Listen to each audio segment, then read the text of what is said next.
Look at a map. Now look at the ground. The line is not there. It was never there. No river marks it. No ridge follows it. No animal respects it. Birds cross it hourly. Rain crosses it. Roots cross it underground. The soil is identical on both sides. The grass is the same grass. And yet, step over it without permission, and armed men will stop you. Your money changes value. Your qualifications stop counting. Your rights change shape. Your phone finds a different network. Your life expectancy shifts. All of it, in one step, over nothing. Some of these lines are perfectly straight, hundreds of kilometers without a single bend. Nothing in nature is straight, not rivers, not coasts, not mountains. So somebody drew that, with a ruler, on paper, usually thousands of kilometers away, often having never seen the place. Other lines wander. They loop.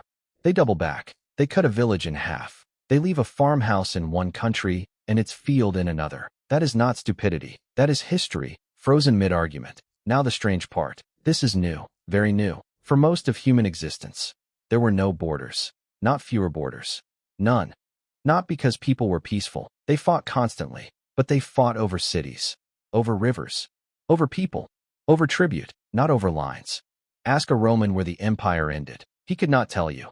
Not because he did not know, because the question makes no sense. Empires did not end. They faded. Control got thinner, then patchy, then someone else's. Power was a gradient, not an edge. Maps showed cities. Maps showed roads. Maps showed rivers.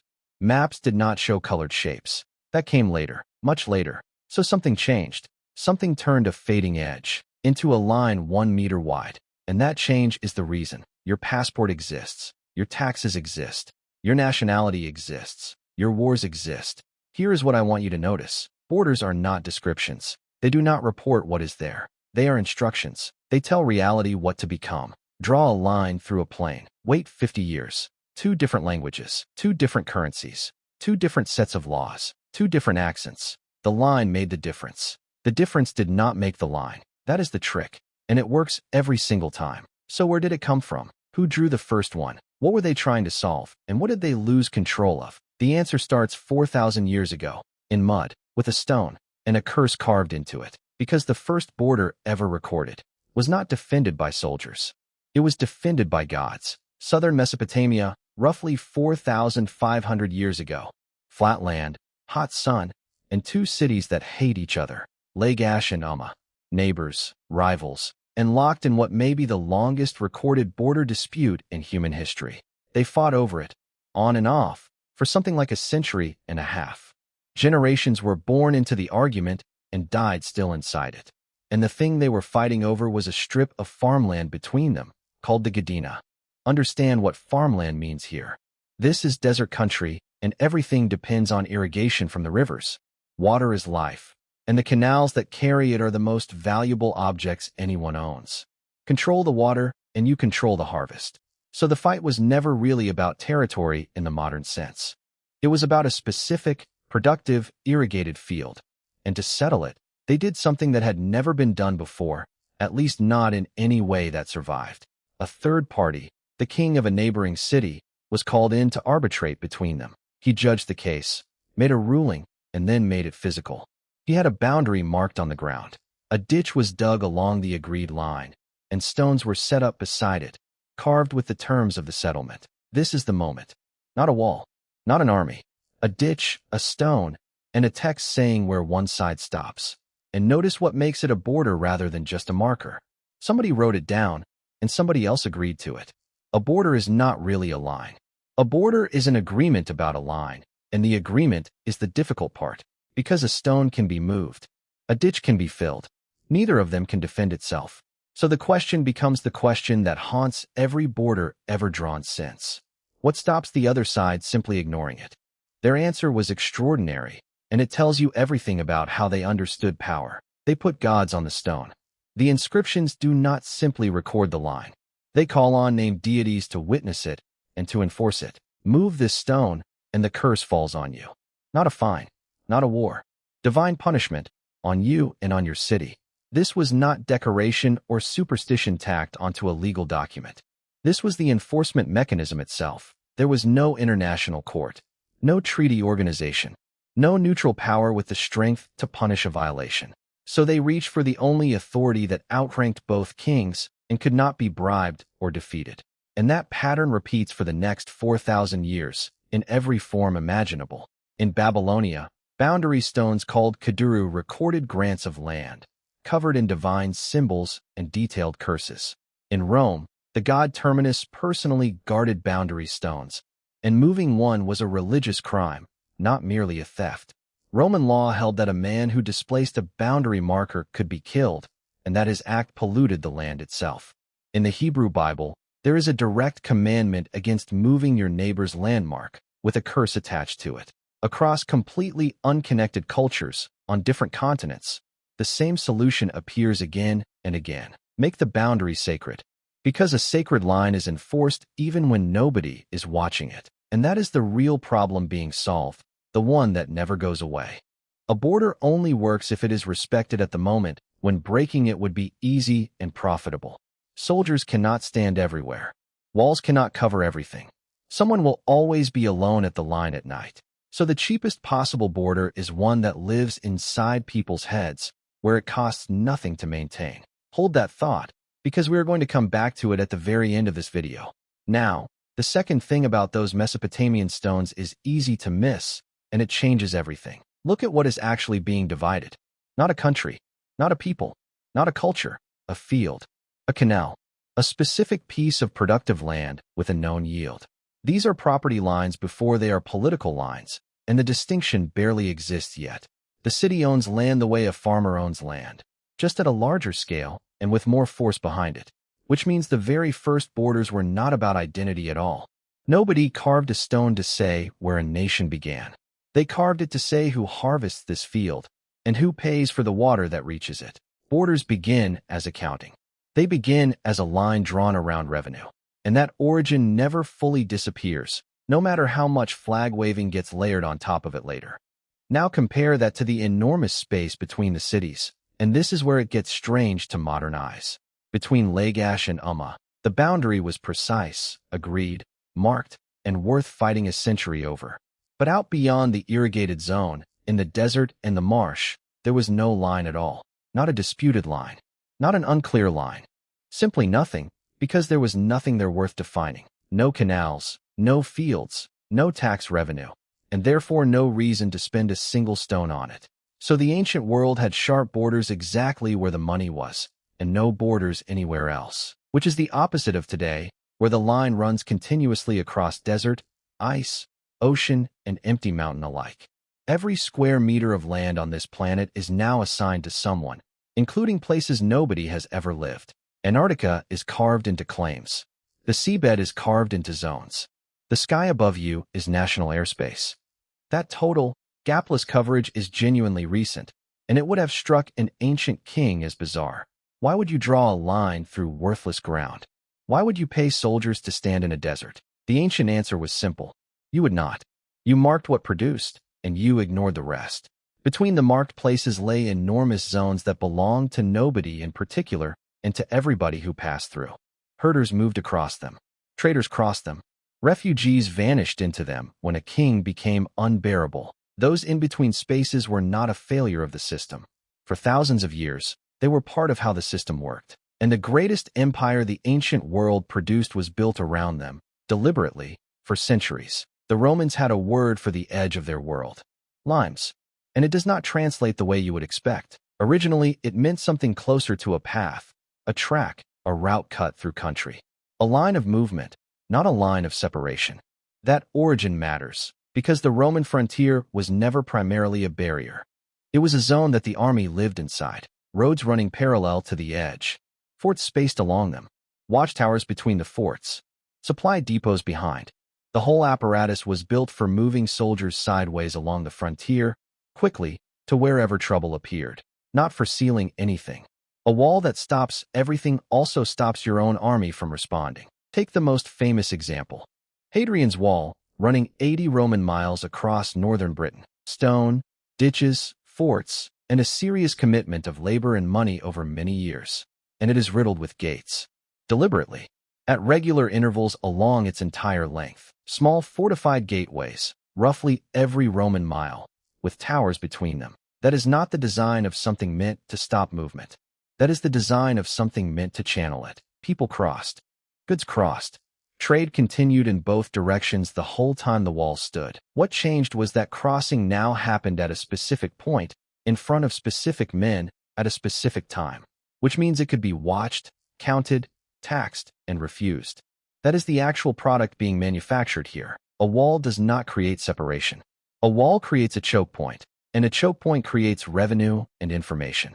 The same logic appears on the other side of the world, at enormous scale, and over a far longer period. The Chinese frontier walls, built and rebuilt across many centuries by many different dynasties. Not one wall, and not one project.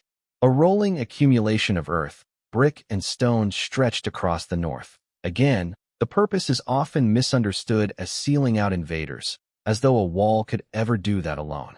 Determined armies got past these walls repeatedly, sometimes by force and sometimes by simply being let through. What the wall did reliably was something less dramatic and far more useful. It made small raids expensive, it slowed movement enough for warning to travel, and it concentrated legitimate trade at gates. Horses cannot climb a rampart. Cattle cannot be driven over one. Loot cannot be carried back quickly. So the wall does not need to be impenetrable. It only needs to make the arithmetic of a raid stop working. And notice what all of these frontiers have in common, from Britain to northern China. They have depth. They are thick. They occupy space you could walk across for a day and still be inside. There is an outer zone, patrolled but not settled. A wall or road line. A garrison belt behind it. Then the taxed interior. The frontier is a region, with its own economy, its own mixed population, and often its own peculiar culture. People living there frequently had more in common with the people on the other side than with the capital. They traded across, married across, and shared a landscape. The empire was a distant thing that occasionally sent tax collectors. This is a completely different object from a modern border, and the difference is not one of degree.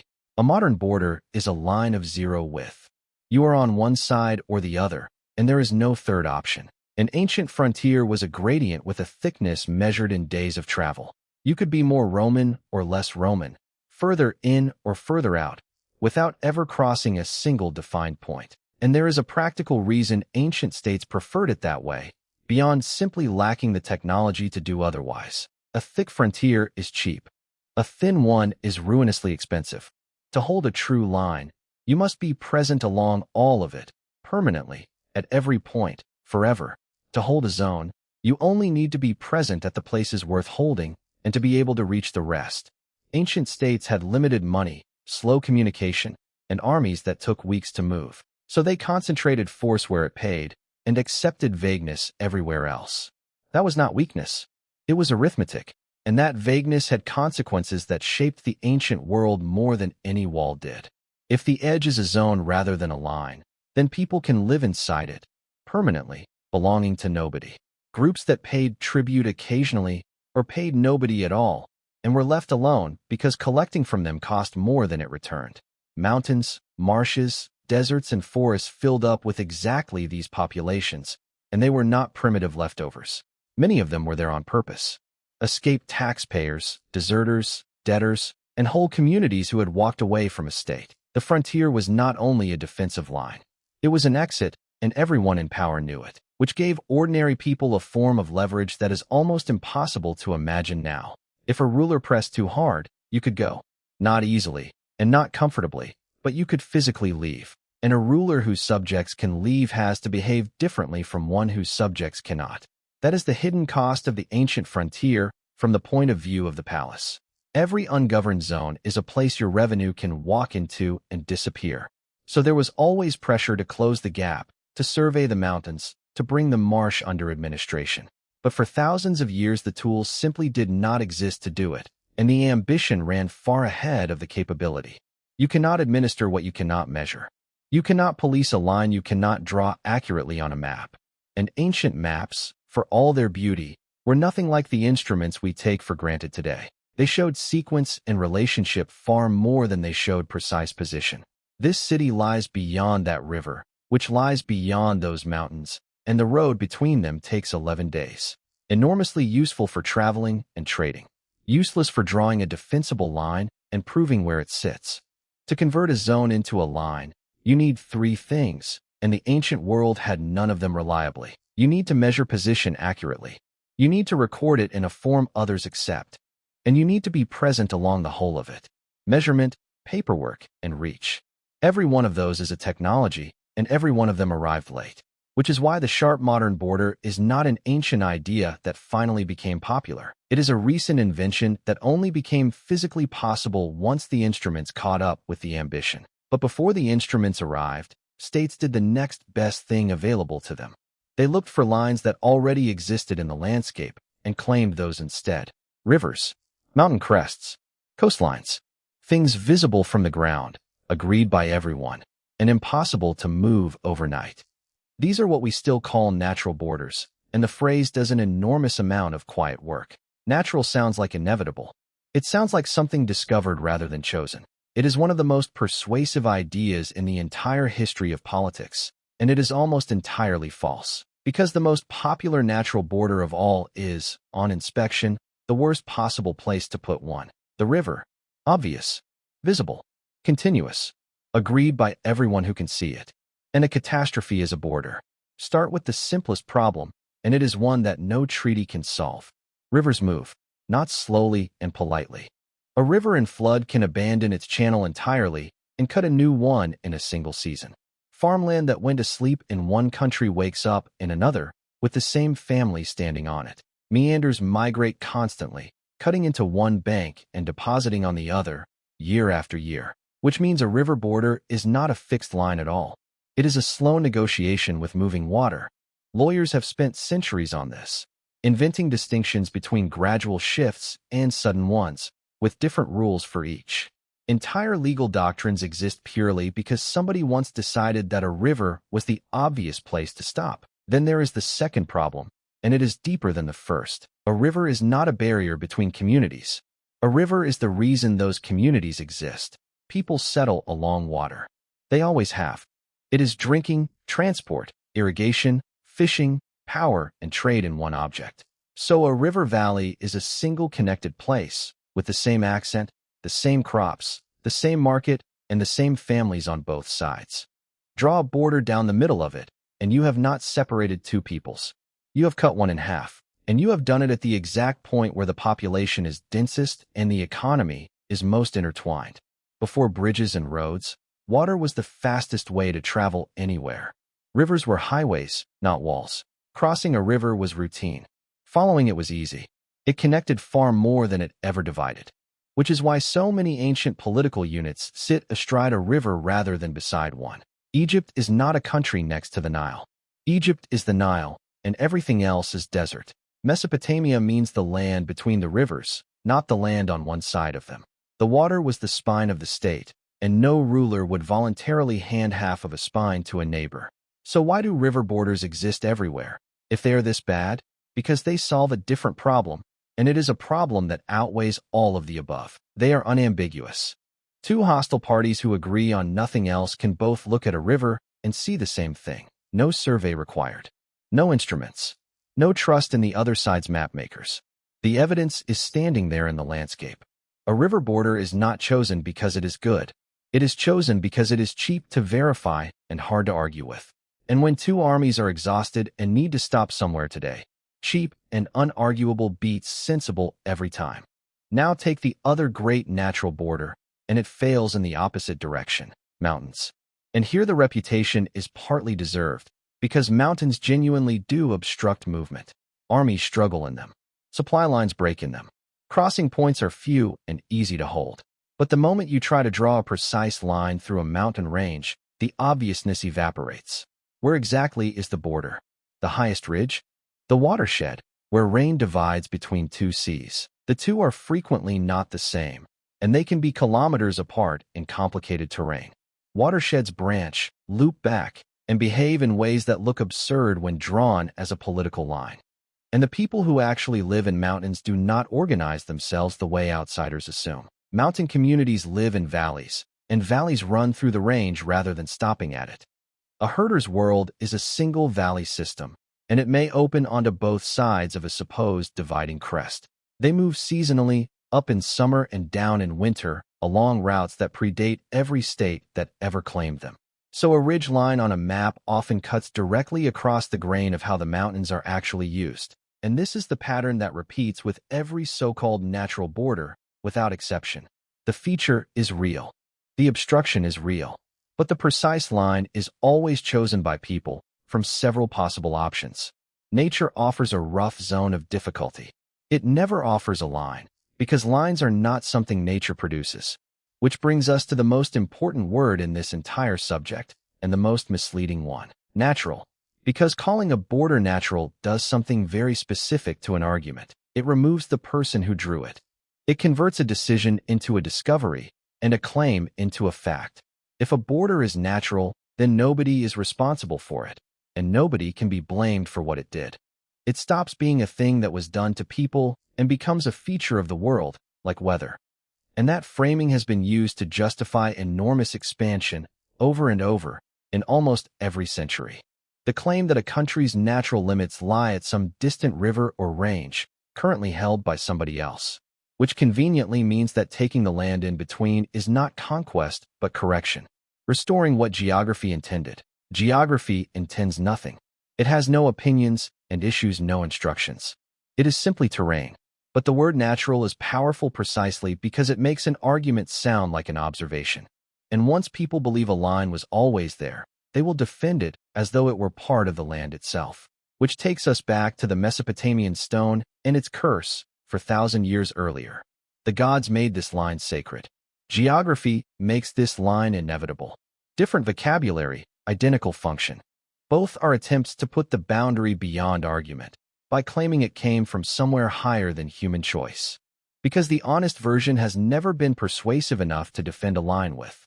The honest version is that somebody decided, for reasons of their own, and had enough force to make it stick. That is true of every border on the planet, including the ones that look most obvious on a map. For most of history, at least the decision had to survive contact with the actual ground. And then the ground stopped mattering, because the map became more real than the place it described. To understand how a map becomes more real than the ground, go back to Rome one last time. Not to the frontier, but to the farmland. The Romans had a practice called centuriation, and it is one of the most consequential things they ever did. When they took new territory, surveyors arrived with instruments and divided the land into a grid of squares. Two main axes crossed at right angles, and from that intersection the entire landscape was ruled into regular parcels. Each square was numbered, recorded, and assigned, often to retiring soldiers, as payment for their service. The grid did not follow the hills. It did not follow the streams. It did not follow how anyone farmed there before. It followed the survey, and the land was expected to adapt to it. Frequently, it did. You can still see the result today from the air, in parts of Italy, France, Tunisia, and beyond. Modern field boundaries, roads and drainage ditches sitting on lines that were set out 2,000 years ago. The empire that drew them is long gone. The geometry stayed, because once a line is inherited it stops being questioned. And notice what centuriation actually accomplishes, beyond tidiness. It converts a landscape into a list. Every parcel has a location, an owner, an area, and therefore a tax liability. Before the survey, land is a place you have to know personally to administer. Afterwards, it is a document. An official in a distant office can now allocate, tax, and dispute land he has never walked across. That is the beginning of something genuinely new, governing by paper rather than by presence. And the grid has one more property that would matter enormously later. It works anywhere. A grid does not care what the terrain looks like. It can be imposed on plain, forest, marsh, or desert identically, which makes it the perfect tool for a power that wants to organize a place it does not understand. Now jump forward, past the collapse, past the centuries when nobody could survey anything at scale. The instruments come back, and then they get far better than anything Rome had. Better telescopes, better clocks, trigonometric survey, where a country is triangulated point by point across its whole area, and crucially, a solution to longitude, which had defeated navigators and mapmakers for centuries. Latitude was always solvable from the sun and stars.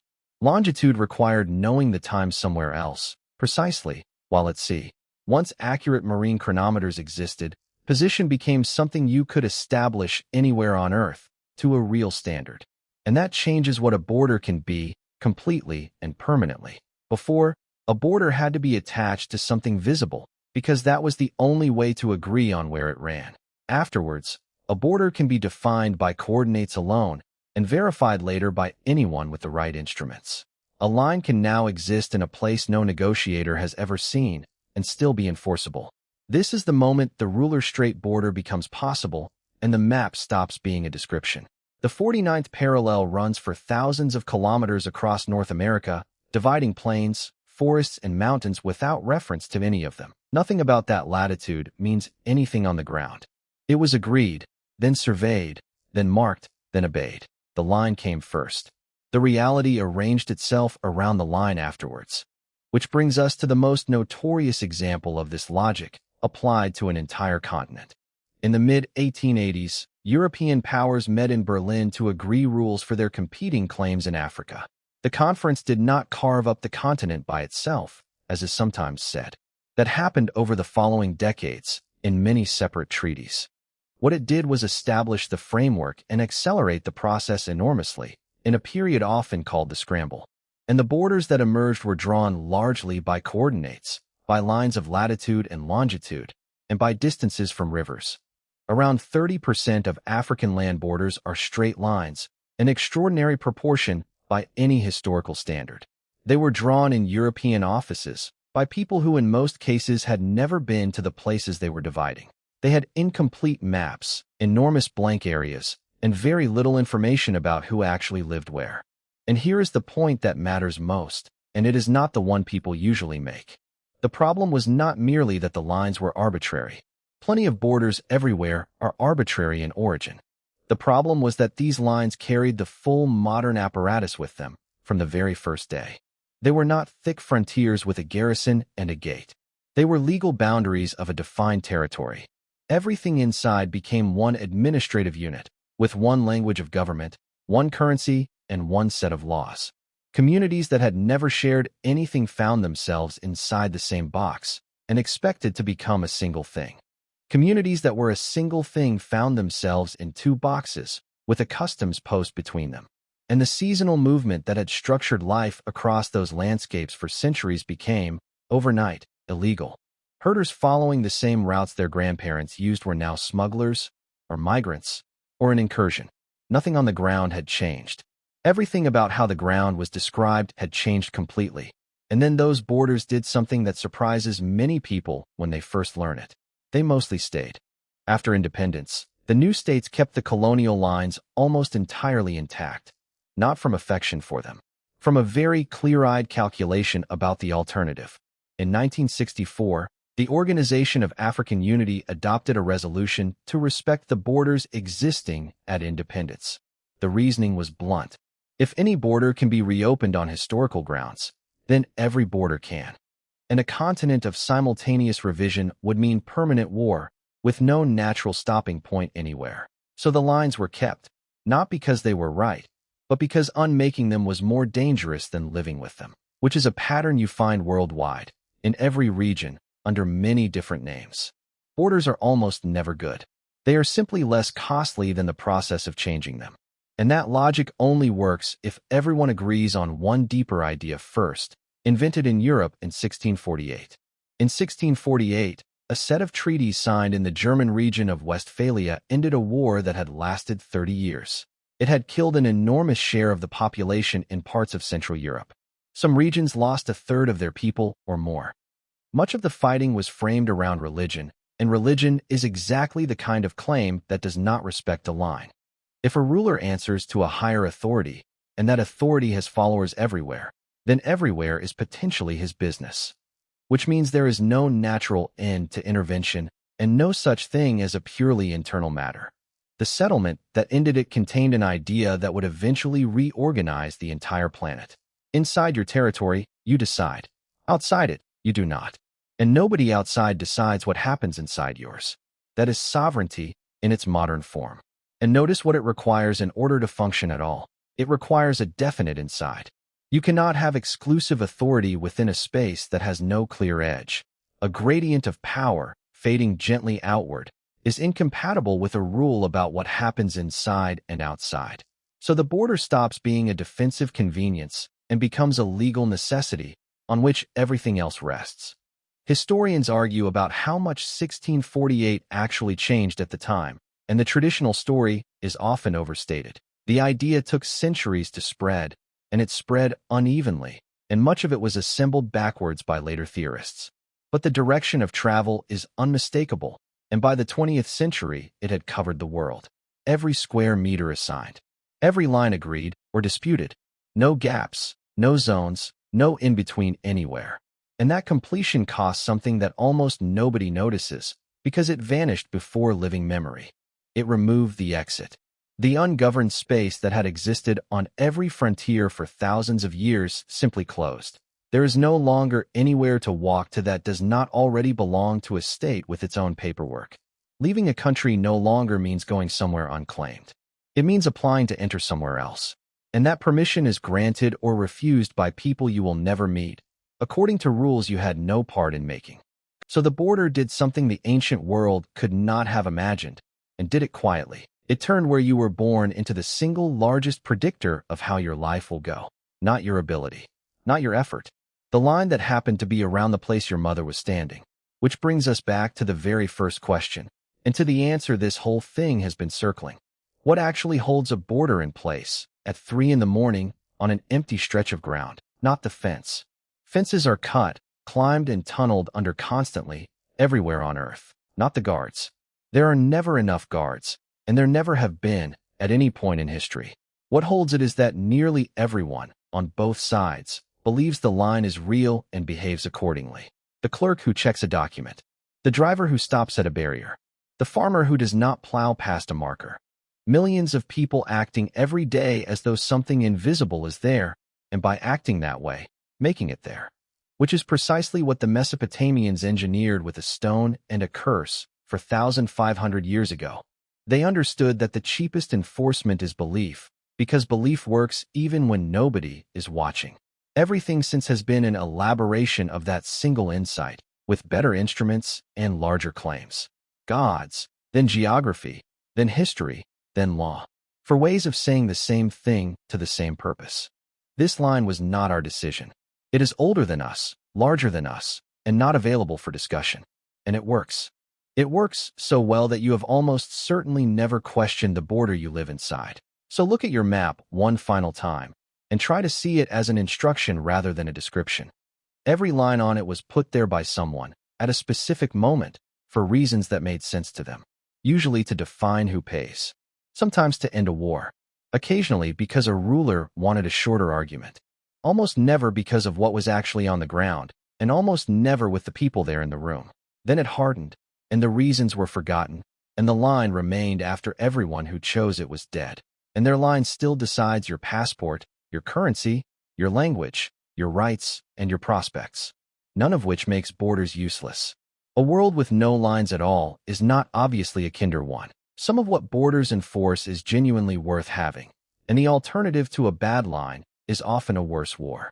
But there is a difference between a tool that works and a fact of nature, and we routinely confuse the two. A tool can be examined. A tool can be improved. A tool can be asked who it was built to serve. A fact of nature cannot.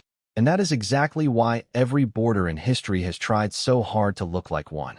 The ground under the line is just ground. It has no memory and takes no side. Everything else about that line is happening inside human heads, and always has been.